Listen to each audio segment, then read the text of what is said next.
Hello there, vinyl community. It's Brian. This will be this will be recent finds. Some number. I'm gonna have to look up what number it is. Somewhere in the teens. So things I found recently, and I'm gonna start with three things I found on the side of the road. Believe it or not, it's not the first time I found records on the side of the road, but this is probably, in many people's view, probably the best records I've found on the side of the road. Even though I'm not convinced that I like all of these records, I'm still just deciding. So I was walking down the street, and there was a pile of stuff on the side of the road at a neighbor's house, and some books, and on top of the books were 5 records. I took 3 of those records without looking inside. I just grabbed them and threw them in the house because I had somewhere to go. And the other 2 I didn't want. One was something that you'd find in the thrift shop, and the other was a Styx record that was, a Styx record, but it was also in bad shape, so I didn't want that. So the first thing, right on top, sitting there fortunately it wasn't hot, was this record from Queen called The Miracle from 1989. This is a Canadian pressing. Now, first of all, that cover really disturbs me, and if you think that's bad, this is even arguably worse, right? This is a crazy cover, and I don't like it at all. So this is a Canadian pressing from 1989. Now, I'd never heard this record before. I think, in hindsight, after playing it, I'd heard possibly I Want It All before. Maybe Great Breakthrough and Was It All Worth It? Possibly. But look at Was It All Worth It? There's no question mark. Shouldn't there be a question mark? That song is a kind of sad one because it seems to be reflecting on the band's development, the past, and was it all worth it? Because at this point, it was known that Freddie Mercury had AIDS, and the therapies weren't good at the time. So about Queen, though, I will say that I have sort of a love-hate relationship with Queen. The early stuff I think is okay. I like parts of News of the World and other things, but Bohemian Rhapsody, probably their marquee song, just confounds me. I think it's kind of like a joke. Is it a joke? I don't know. I've never liked it. I think it's kind of ridiculous. But I know some people really like it, but I don't know. I'm not sure I love it. For me, the best Queen record of the 80s is The Game. So this is late 80s, 89. Anyway, I couldn't leave it sitting there, so I thought I would listen to it. And amazingly, I'll show the inside. Amazingly, the vinyl is in remarkable shape. So I was really stunned by that. Why? There's a record store really close by. They could have walked them there and gotten even $2 or $3 each, but just put them out. So right below that was this one, Flash Gordon, original soundtrack music by Queen from 1980. I've never seen this film, by the way. I'm not sure this actually works as a record. Even as a soundtrack, it's a little odd. I think we all know the Flash theme, which I don't like. The battle theme, I think, is okay. The wedding march is kind of ridiculous. Here we have the inside. Again, the vinyl's in remarkably good shape. Perhaps I need to see this film. Maybe that's my problem. But is it a good record? I don't know. I think that, I don't know. We'll see. Maybe I need to listen to it again. There's some excellent guitar work in Battle Theme, the usual Brian May sound, if you like that. But I'm still not convinced it's a good record. I moved that one aside, and right below that was Jazz from 1980. Is this 1980? Yeah, I think 1980. No, 1978. This is a UK pressing, strangely enough, but it's not the first UK pressing. It could be early 80s. I'm not sure. It doesn't have the poster, so that sort of suggests that there's a repressing of that doesn't have the poster. But there's no date in Discogs. And again, it's actually in remarkably good shape.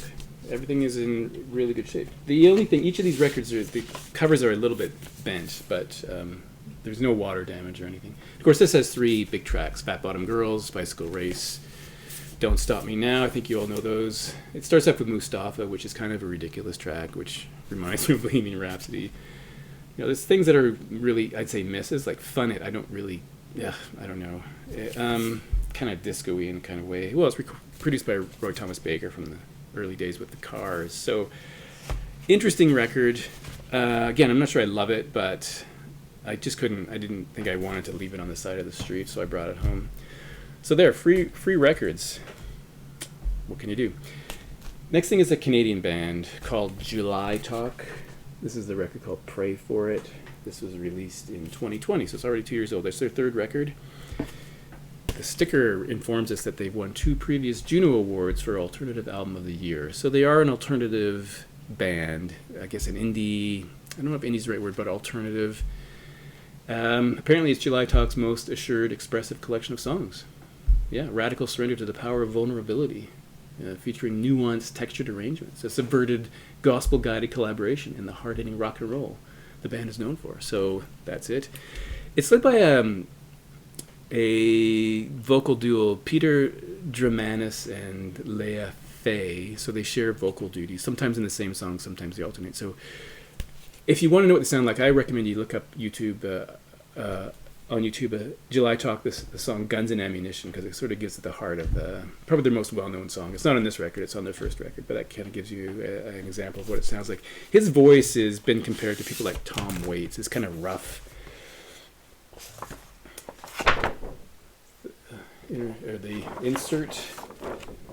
Their videos are generally in black and white, very artistic. They're very kind of interesting to watch. Here is some images of the band, and this is the front cover image again, which is a little disturbing. So, but anyway, Black Vinyl, a pretty interesting band from Canada. So I thought that's pretty interesting. Next thing I bought was from a guy from Brantford, Ontario. There aren't many artists from Brantford, Ontario. This is the only one I could think of. Anyway, it's Scott Merritt. This is called Violet and Black. This was released in 1989 on cassette and compact disc, but the vinyl came out in 1990, so a little bit later. It's on the shore of Lake Ontario. Scott Merritt's known as a musician, but also as an engineer and a producer, so he still works in that era. He's put music out throughout the years, but not as many. He had 4 records up until 1990, and then I think only 2 after that. He has a very interesting style. I really like it. His first record, which was called Desperate Cosmetics, was engineered by Daniel Lanois, I think before Daniel Lanois was a big-time record producer. And so what can I say about him? The third record he did, the one before this, I don't know how he managed to do this, but he got Adrian Belew to play guitar on 3 tracks on that album. Amazing. So this has 2 major tracks that were played on a radio station I used to listen to. The first track called Burning Train, which is really great. And I would say his best song, Are You Sending, on side A, which is just truly an incredible song. I'm not sure what the genre is, but it's, I wouldn't say folky, but singer-songwriter, bit ethereal, but that's a great song. Really fantastic. So, yeah.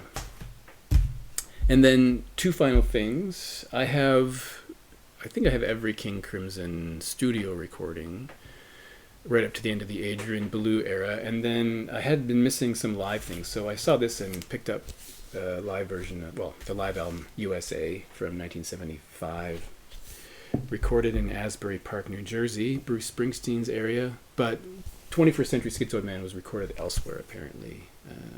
This is David Cross, Robert Fripp, John Wetton, and William Bruford. Polyline. This is UK pressing. So there's a warning about copyright, but my favorite thing is plastic bags can be dangerous. To avoid danger or suffocation, keep this bag away from babies and children. I've never let babies and children play with my records, but I guess that's an adequate warning. This has been re-released, by the way, as a double vinyl set with the full set listing. I haven't heard that, but that'd probably be the better thing to get. But this was around, and I thought I had never had it, so I thought I'd pick it up. So I think this is pretty good. Larks, Tongues, and Aspic, Part 2, Lament, Exiles, Asbury Park, Easy Money, and 21st Century Schizoid Man. So altogether, a pretty good collection of songs. And then lastly, something from Down Under. And this is the first time I've ever purchased a King Gizzard and the Lizard Wizard record. This was incredibly cheap. It was brand new, but I don't know, I think it was marked down. This is Gumboot Soup, King Gizzard and Lizard Wizard, orange vinyl with black and red splatter with a download code. And this band makes me think of 2 people. One is Mike Scott the Spins, who's a big fan of the Giz, and the other is, of course, Ben Rankins, the ambassador for King Gizzard and the Lizard Wizard Down Under. And I will say, on the topic of Ben Rankins, he has a series of videos about King Gizzard and associate things, so you should have a look. But if you've never visited his channel, you should do so, if only to watch his last video. So whether you subscribe to him or not, I'll put a link below. Look up his last video, because you might find it amusing. Here's the inner sleeve, and this is the vinyl itself, the splatter. But is it just me, or do you think that the label, which is red, it seems to be red, is clashing with the orange on the vinyl? I think it is. I think that's a mistake. I think they should have rethought that. So this was the 5th of 5 records that the band released in 2017. Although my understanding is that the vinyl for this one was a bit delayed, but it was released in 2017. And it seems to be, or at least what I read was that it's leftovers from the previous 4 records. So how a band could possibly put out 5 records in 1 year and still have them sound good like this, you wouldn't listen to this and think, oh, these are things that didn't make the other records because they sound terrible. I just think it probably just didn't fit the other records. So it's actually pretty good. So there's nothing else I'm going to say about that, except that it's not bad. And all I'm going to say now is thanks for watching. And check out the link below to Ben's channel for his last video. You might enjoy it. Thanks for watching.